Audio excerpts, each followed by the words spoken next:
Welcome. This is another in a series of videos with Aubrey Daniels from Aubrey Daniels International, based on the book Oops, Management Practices That Waste Time and Money and What to Do About Them. In this video, we're going to talk about the chapter of the book with the bizarre name, Rewarding Things a Dead Man Can Do. In fact, this video of the group that we're doing is probably the most controversial, unexpected, because of a couple of your points of view that would not seem to be what you would advocate. First of all, dead men, what are you talking about? I'm talking about a behavior that a dead person can do. Don't reward things, have no accidents. Have no accidents. Well, don't do anything. Make no errors. If you think about a lot of the targets we have, of course we want zero defects. The question is, how do you get there?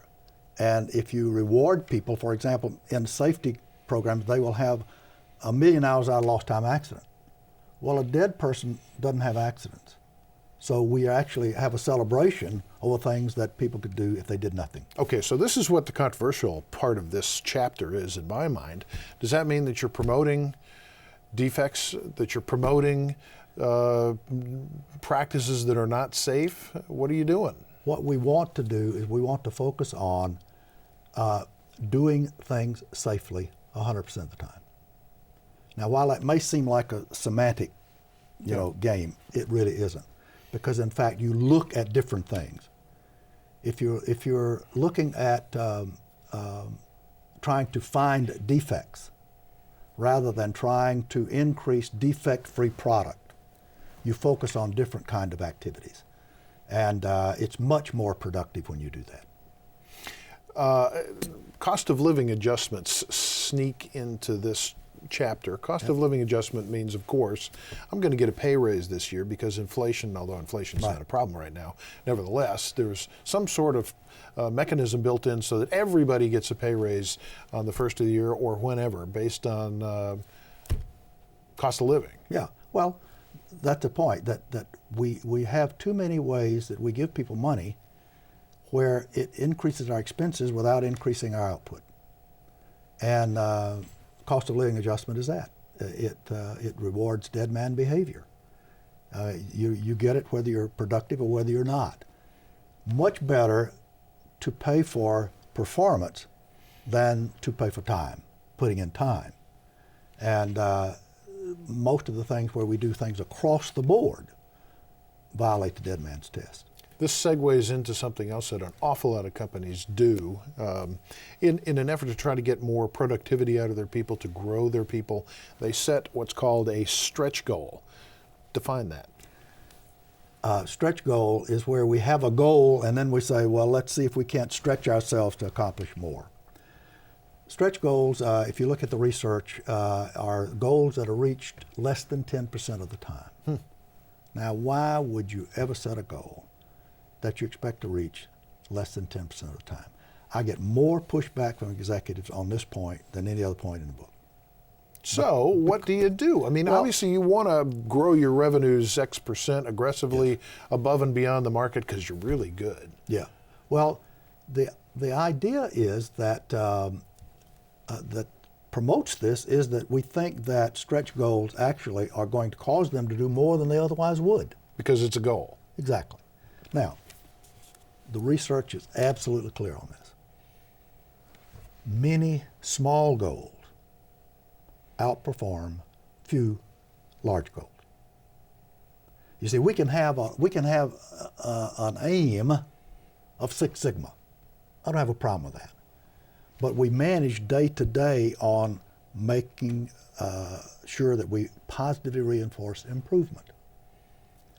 Positive reinforcement accelerates the rate of responding. So the more small goals we meet, the more acceleration we get to performance. So over time, it actually surpasses anything that we would ever expect from stretch goals. Do we have to do that at January 1st? Do you throw these in there at the beginning of the quarter? Does it matter? We're going to do this now. Doesn't matter. Do it whenever. Yeah. In other words, the most efficient culture that you could have would be one where you value improvement. The smallest improvement you can see and positively reinforce then the more energy you create for the organization. You know, one of the things that happens, I'm sure, is a manager hears this and decides to do it. They say, we're going to do this and we're going to put it into place, and then it evaporates into nothing. How do you ensure that over time these many small goals are being tracked and met? Well, that's the key. You have to track them. In other words, we want to make accomplishments visible. You know, where we can see group accomplishments, where we can see individual accomplishments. To the extent that we do, we know that we're going to have more opportunities for positive reinforcement. Therefore, we're going to create more energy and more improvement. 90% of stretch goals fail. One of the reasons they fail is because employees either know they can't possibly accomplish that, or at least don't believe that they can accomplish that. So as you're setting these mini goals, how do you ensure that employees believe that they can actually accomplish that? Well, their belief is a function of their past success. So if we set goals where people are successful, then they begin to want to increase the distance between where they are and where they're going. If they fail, in other words, if you set stretch goals and they fail 90% of the time, then people aren't excited about it. And even though they may set a high stretch goal, they know that there are not any negative consequences if you don't, because the boss said, hey, let's stretch ourselves. And when we don't stretch ourselves, when we don't meet it, and the boss comes back and says, well, you didn't do that, you say, well, boss, you said stretch. I mean, this wasn't our goal, it was a stretch goal. I wonder, many small goals over time, we'll say 12 months, are they apt to accomplish what that stretch goal originally was that you're not tracking? They will accomplish more than that stretch goal. Really? I've seen people where they will go 200 to 300 times, no, 200 to 300%, yeah, more than they would have had they set a stretch goal. I mean, the thing that when you get everybody excited about what we're trying to do and motivated day to day, then many of the goals that we think are impossible are actually minimal in terms of the actual output. Aubrey Daniels. Aubrey, thank you. This is another in a series of videos from Aubrey Daniels International.